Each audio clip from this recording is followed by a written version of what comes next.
Facing future.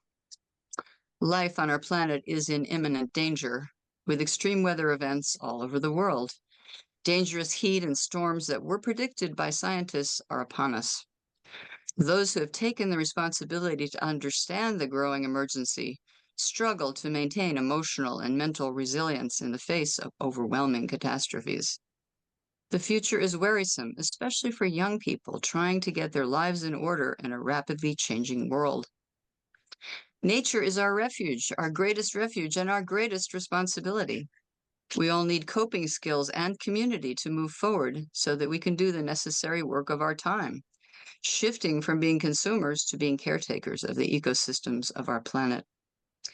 My colleague, Paul Beckwith, and I are delighted to welcome Eva Jahn, the founder and executive director of the Climate Emotional Resilience Institute and licensed psychotherapist, to help us explore possibilities for increasing our coping capacity in the face of the climate emergency. Welcome, Eva. Thank you so much. So, Eva, what would you like to tell us about what you're seeing in your practice with people trying to cope with our crisis? Yeah, so as you just said, I play two different roles. So in my private practice, I see a lot of individuals, either climate activists or people who work in government and climate initiative teams, or people just have a lot of feelings in regards to the poly crisis that we're talking about. And what I'm seeing is that oftentimes it's a combination of a lot of different feelings, right? Because normally we don't just have one feeling. So people come in either feeling really sad and have a lot of grief around the changes of the planet, but they don't have a place where they can actually share that with other people. I mean, sometimes what we've seen more often is something called being a climate hostage. So that means that people they feel really alone in their feelings, and they feel like their grief and their sadness in regards to the climate crisis is not recognized by their immediate environment, by their friends, sometimes even by their family members. So they have to hold it in, and they feel like and it feels very alone. So what we do, therapy and group spaces, or finding peer groups, or talking to people who also have feelings in regards to climate change, can be really, really helpful to get it out. I mean, Daniel Siegel, who's a neuroscientist and a psychologist, talks a lot about like naming it to tame it is a really good coping mechanism, like acknowledging our feelings so that we can move forward. Because what I see a lot and why people come to me is because they experience a lot of burnout. And they experience a lot of burnout because there's so much urgency, as you all know, right? Like when we engage with this material and read the research, there's so much urgency of how much time we have left. So a lot of activists or scientists or people who work really closely, like on the front lines of climate change, feel like they can't pause. Like there's no time. I can't stop right now and spend time in therapy to figure out my feelings around this. Like I need to continue to work.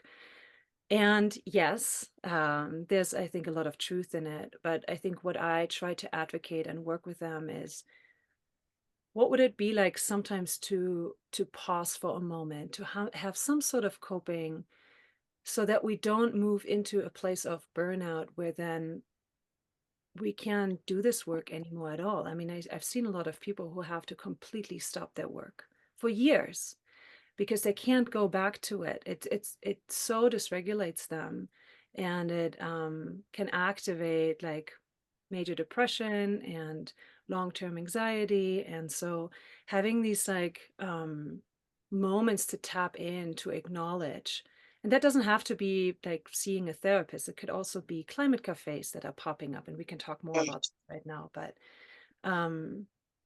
and something too Well, that the community aspect of it is so important. You know, so important. I'm surrounded by people who are flying to Japan or to India, or that, just who are, good, conscious people who just don't want to, recognize that every bit of carbon you put in the air is bringing the crisis closer and closer.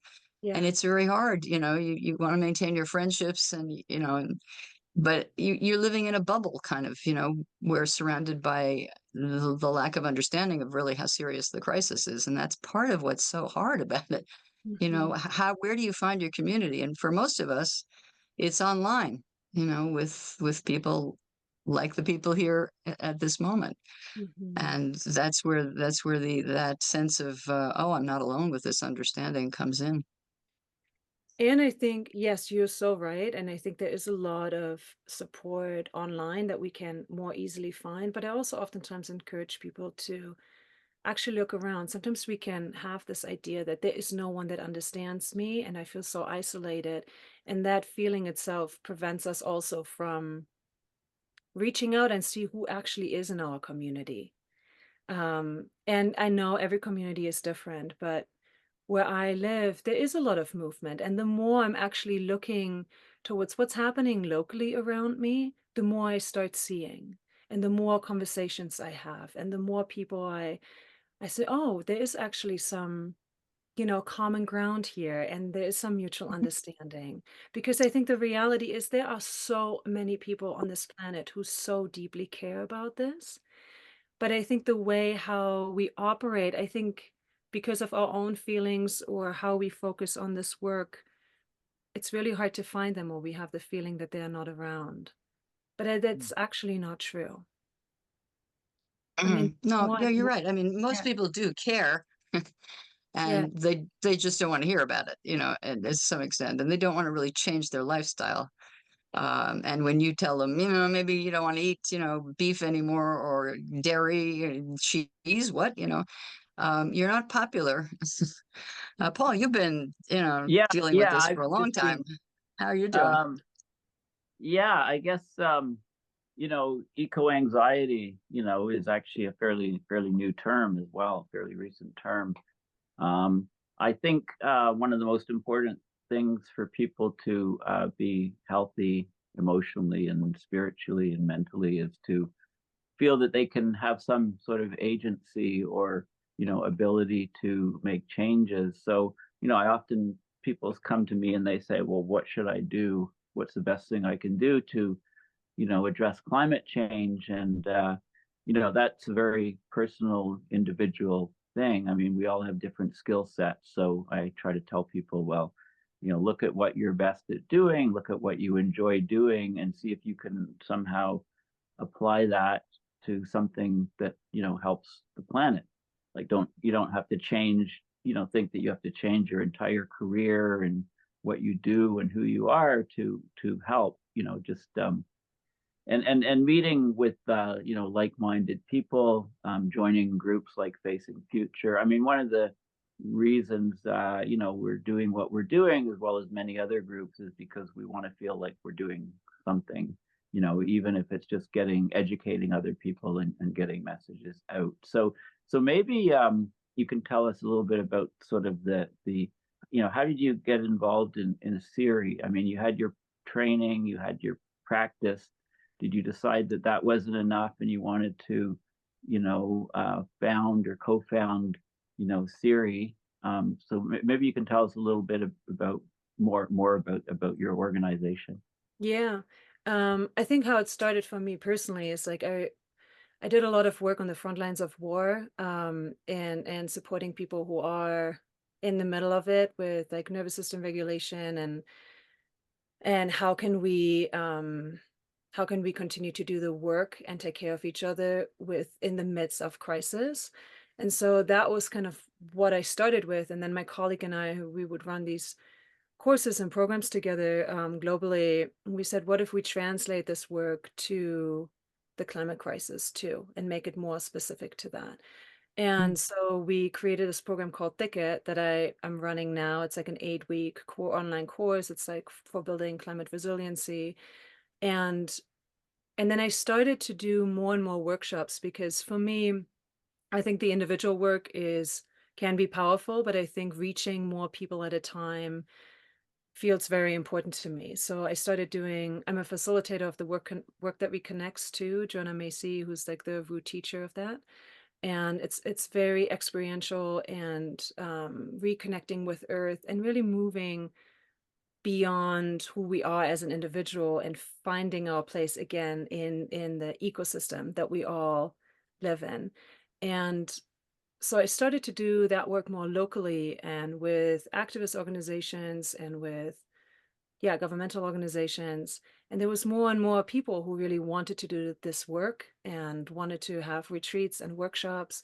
And so I like to collaborate, and I didn't want to do this alone again. And so I started this organization to pull together a faculty of people who do this type of work and who have been doing this type of work, mostly in the United States, but we also have a faculty member in Australia and in Canada and from Brazil, and to collaborate with each other of like, how can we bring this work, which means basically, how can we support people on the front lines of climate change who are like, whether it's scientists, whether it's activists, like people who work so closely with this material, to give them some tools for emotional resilience with this all. And in those are in-person retreats or they're online workshops. And so that was kind of the initial idea with CERI. That's how it started. Let's all come together, share curriculum, and let's spread the word that this is actually really important. And right now what we're doing is we're developing a lot of curriculum for universities. One of the things that we're seeing is that in environmental studies or any sort of, yeah, studies in the universities that study about climate change, the students oftentimes don't get emotional support. They get a lot of the information about what is not working and the science of it.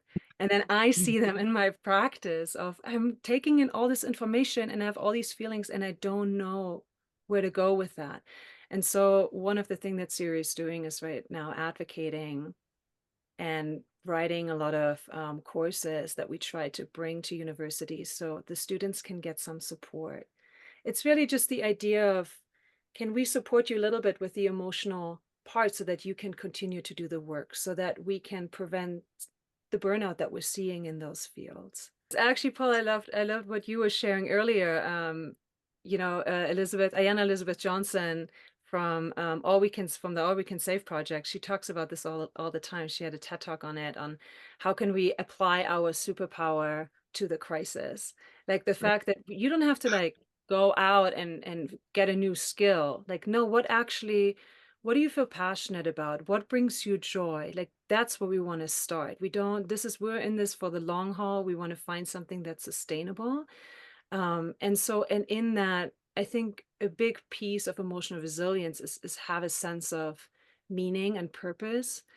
And out of that comes more of a hopeful position, or maybe how Joanna Macy would say it, like a sense of active hope.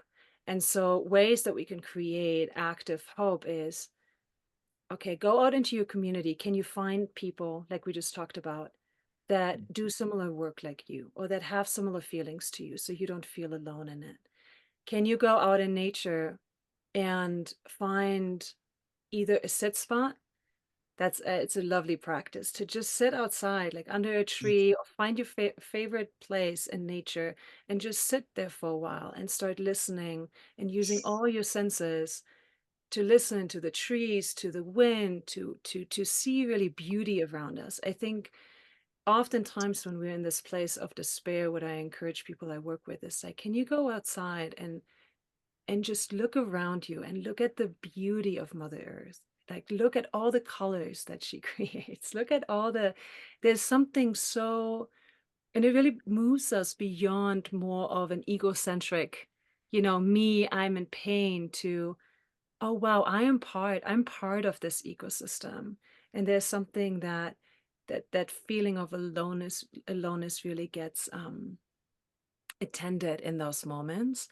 Another thing I think that's really important is that we need to reframe, as you just said, Paul, like eco-anxiety and all of those new terms are coming out to describe something that's happening for people.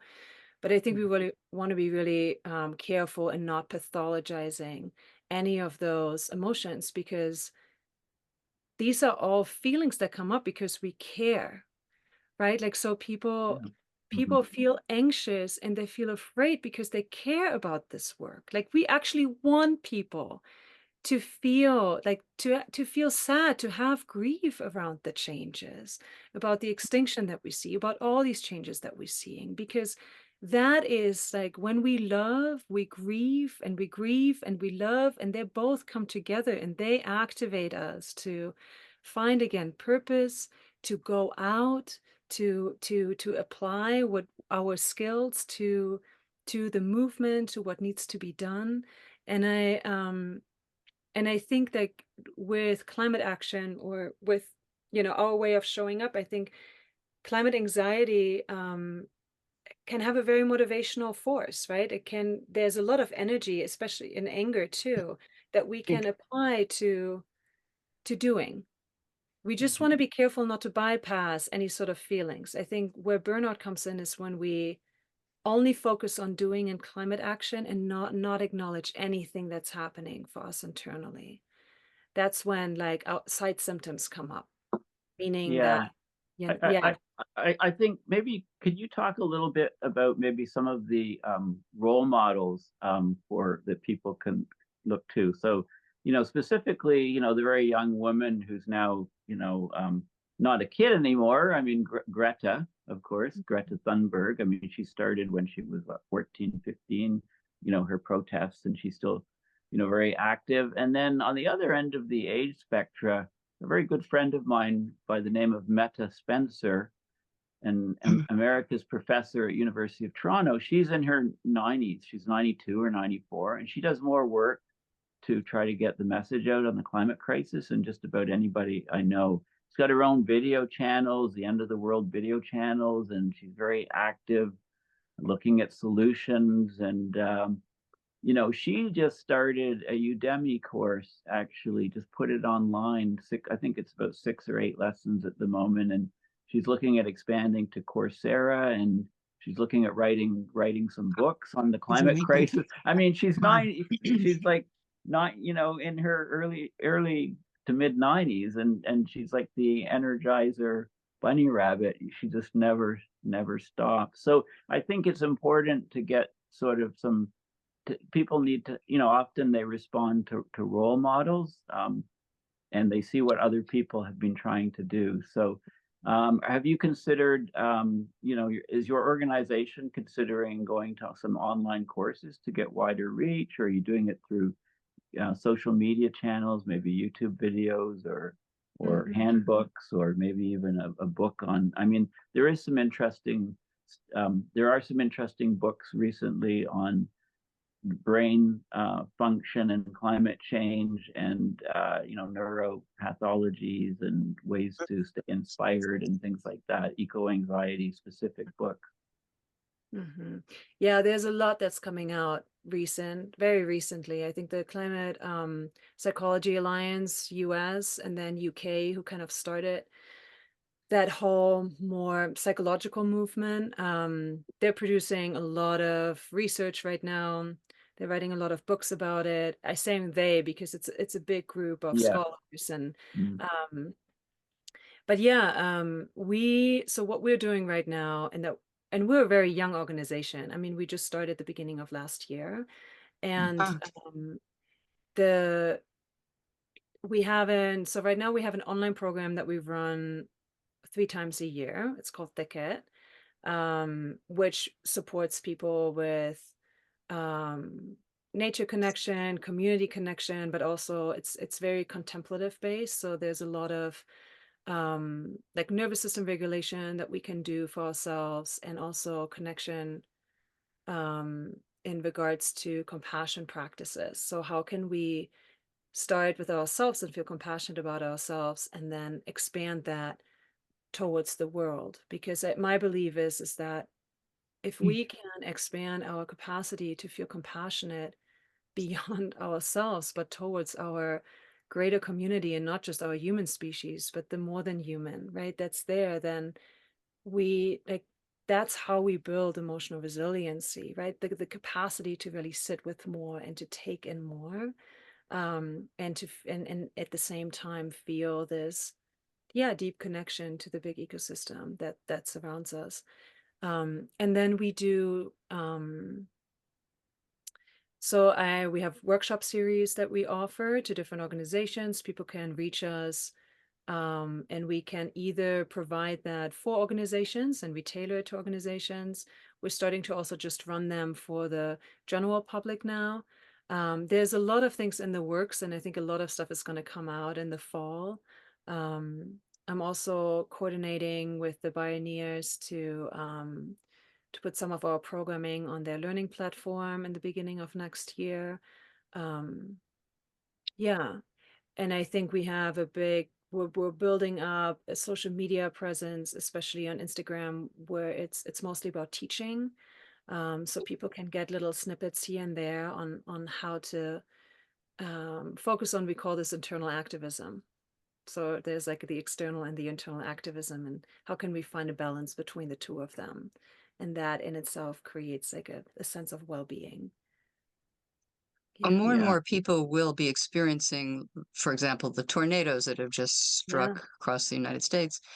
And there will be very many knock-on mental health effects from people who are not aware of the climate crisis, who didn't expect this to be happening and are suddenly in dire straits, tremendous emotional stress to that.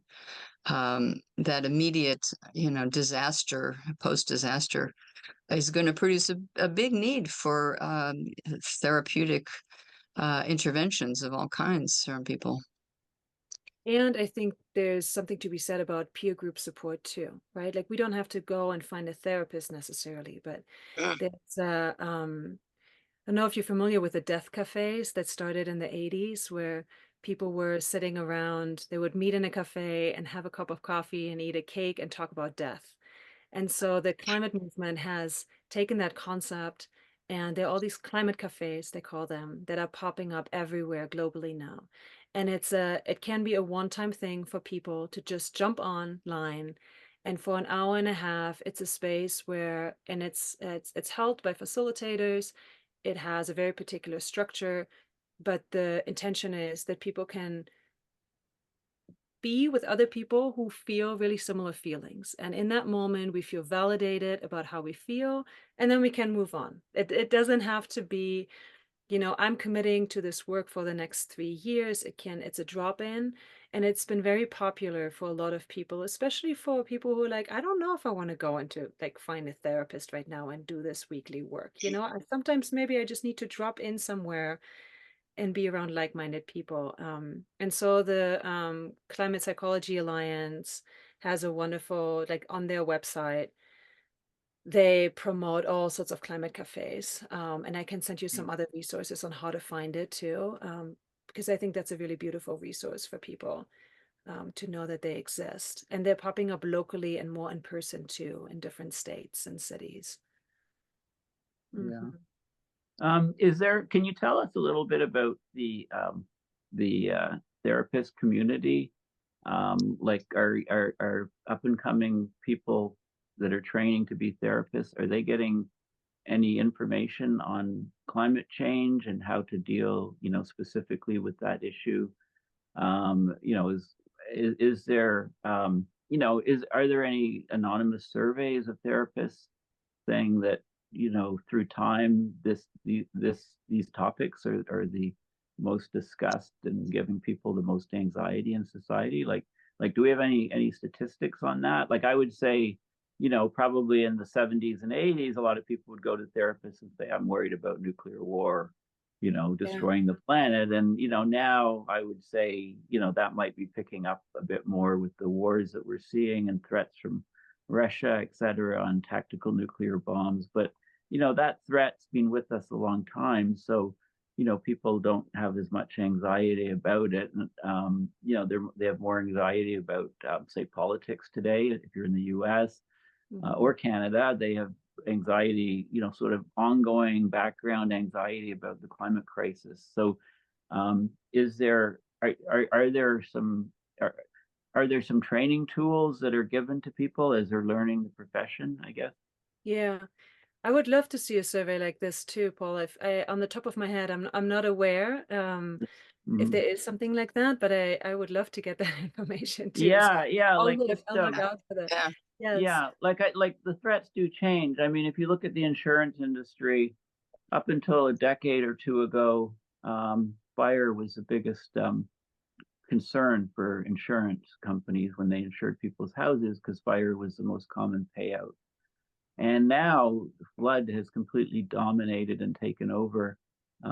Fire, is the biggest threat. The biggest threat that any homeowner around the world can face is flooding. And if you just look at the last couple of weeks of flooding in South America, in Brazil, in Kenya, even in Texas, China, Dubai a few weeks ago, and these flooding events are widespread. They displace thousands upon thousands of people, inundate homes. It takes years to recover. It is related to the wildfires, because when wildfires destroy a forest, say near a community, and then there's very heavy rains, there's a lot more runoff and landslides and so on. So the threats kind of are domino like threats, cascading threats. So I specifically, but there are things that people can do, say, to make their house less at risk of flooding. And it also should become a big factor. If you're looking to buy a house somewhere, well, I think elevation, or the elevation of the house, should be one of the biggest factors that people look at, but they don't really realize or know that yet.